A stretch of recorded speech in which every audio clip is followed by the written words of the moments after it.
correspondent Matt Knaler explains how this could impact our area. Good evening, Matt.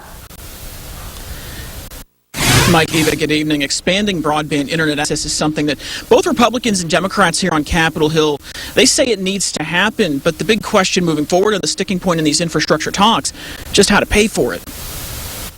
Millions of Americans have been forced to work and learn from home over the last year during the pandemic.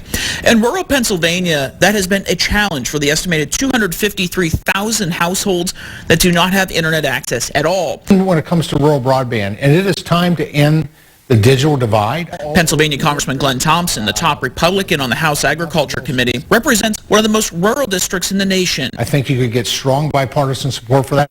The internet inequalities highlighted during a recent House Agriculture Committee hearing. Industry officials say accessibility is only one problem, so is affordability. While high costs are the most imposing obstacle to deploying and maintaining broadband in rural areas, other barriers remain too, such as supply chain concerns and time-consuming and expensive right-of-way and access delay issues. More than 4,700 miles from Pennsylvania, Hawaii Senator Mazie Hirono has seen the same effects. The Aloha State ranks 27th in statewide broadband. To me, it's like a public utility. Everyone should have access to it. Here on Capitol Hill, closing the digital divide also means closing the partisan divide. And on these infrastructure talks, that's going to come down to cost. In March, 30 House and Senate Democrats unveiled a $94 billion plan to expand broadband internet.